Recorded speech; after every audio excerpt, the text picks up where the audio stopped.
আগের পার্টে আপনাদেরকে দেখিয়েছিলাম কিভাবে আমি একটা ইন্দোনেশিয়ান ক্লাস জয়েন করেছি, তারপর ওখানে আমাদের কিভাবে ইনগ্রেডিয়েন্টস সম্পর্কে ধারণা দিয়েছে আর সব উপকরণ আমরা একসাথে হাতে হাতে কিভাবে বেটে নিচ্ছি। তারপরে আমরা সব মশলাগুলোকে এক এক করে পিষে নিলাম, সবকিছুর প্রিপারেশন নিয়ে নিলাম। আজকে আপনাদের সাথে আমি বাকি রান্নার অংশটুকু শেয়ার করব।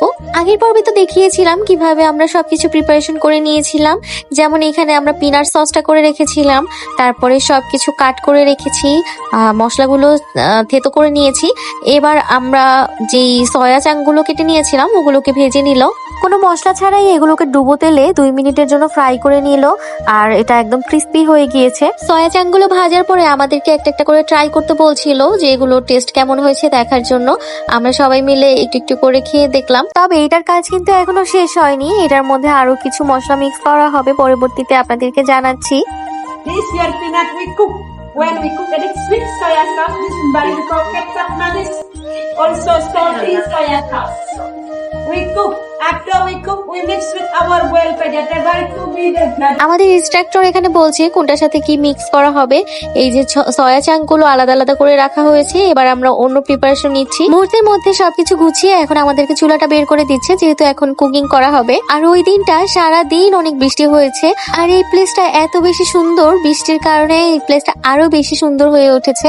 এরপরে আমাদের কুকিং স্টেশনে দুজন করে পার্টনার দেওয়া হলো, একজন স্টার করবে আর একদিন মশলাগুলো অ্যাড করতে থাকবে। প্রথমে আমরা যে মশলাটা থেতে করে নিয়েছিলাম আর যে পিনাট গুলো আস্তে আস্তে একটু পেস্ট করে নিয়েছিলাম সেটা রেডি করে নিচ্ছি। ফার্স্টে পিনাটটা দিয়ে এরপরে এখানে লেবুর রস দিয়ে দিচ্ছি, আর এর আগে দিয়েছি সয়া সস আর এবিসি সস। এরপরে এর মধ্যে অ্যাড করা হলো লেমন গ্রাস। এরপরে এখানে থেতো করা আদা রসুন আরো যে মশলাগুলো ছিল এটা দিয়ে আস্তে আস্তে কুক করে নিলেই হয়ে যাবে এই মশলাটা। এরপরে আমরা চিকেনটা রান্নার পালায় চলে যাচ্ছি। প্রথমে একটা প্যানে অল্প একটু তেল দিয়ে তার মধ্যে লেবু পাতা দিয়ে দিচ্ছে, আর ছোট ছোট কিউব করে রাখা চিকেন আর আলু এগুলো ভেজে নিয়েছে। তার মধ্যে এখন হচ্ছে যে মশলাটা রেডি করেছিলাম ওই মশলাটা দিয়ে দিল, আরো দিচ্ছে ক্রিম।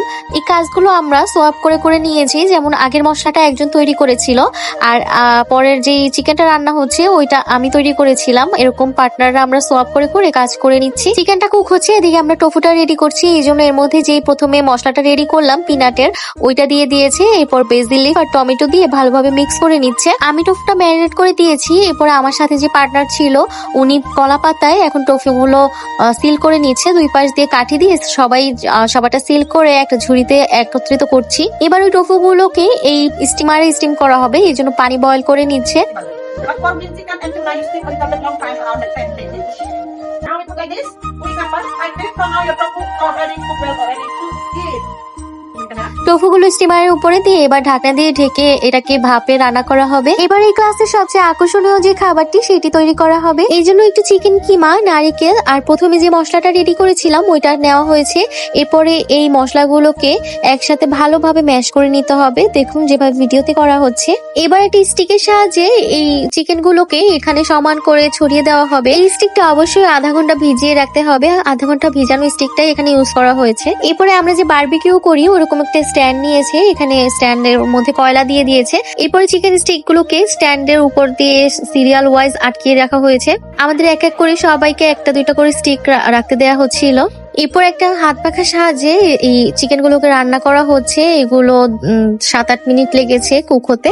এবার একটি সালাদ তৈরি করা হবে, এই জন্য এখানে নিয়েছি বিনস, স্প্রাউট আর কোকোনাট। তার মধ্যে প্রথমে তৈরি করা সেই পিনাট মশলাটা নিয়েছে, আর উপর দিয়ে ছড়িয়ে দিল 1 চা চামচ পাম সুগার। এবার সবকিছু মাখালি হয়ে যাবে সালাদটি। এখন আরো একটি সালাদ তৈরি করা হবে, এই জন্য এখানে আবারও নেওয়া হয়েছে স্প্রাউটস, বিনস আর ক্যাবেজ, আর সাথে আরো একটি মশলা নিয়েছে যেটা আমার এখন এই মুহূর্তে মনে পড়ছে না কি মশলা ছিল। এখন আমাদের একটি ডিজার্ট তৈরি করার পালা, এই জন্য একটি পাত্রে পানি বয়ল করে তার মধ্যে কলা দিয়ে দিল আর দিয়ে দিল লেবু পাতা। বানানা গুলো বয়ল হয়ে গেলে এর মধ্যে দিয়ে দিচ্ছে পাম সুগার। এরপরে হাফ কাপের মতন দিয়ে দিচ্ছে কোকোনাট মিল্ক এবং কর্নফ্লাওয়ার। এখন এগুলোকে ভালোভাবে আসিয়ে নিলেই হয়ে যাবে আমাদের এই ডিজার্টটি।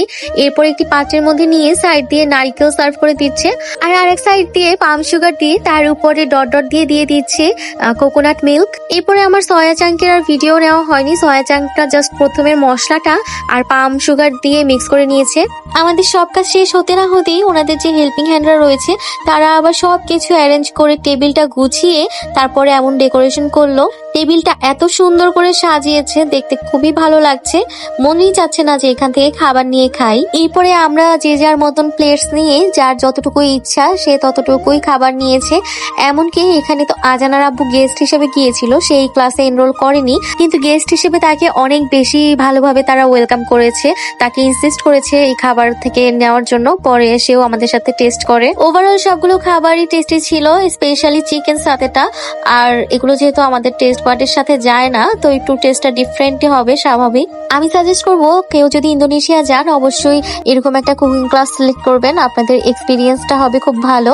এই কুকিং ক্লাসটার নাম হচ্ছে পাউন বালি কুকিং ক্লাস, আপনারা অনলাইনে সার্চ দিলেই পেয়ে যাবেন। এই ক্লাসে এনরোল করার জন্য আমাদেরকে গাড়ি দিয়ে পিক আপ এবং ড্রপ অফ করা হয়েছিল, যেটা সব ক্লাসে এই সুবিধাটা থাকে না, আপনারা অবশ্যই এটা দেখে নেবেন। তো কেমন লাগলো আমার ইন্দোনেশিয়া কুকিং ক্লাসের এই দুইটা ভিডিও, আপনারা কমেন্ট করে অবশ্যই জানাবেন আপনাদের মতামতগুলো। দেখা হবে নেক্সট ভিডিওতে। টিল দেন সবাই সুস্থ থাকুন, ভালো থাকুন, আল্লাহ হাফেজ।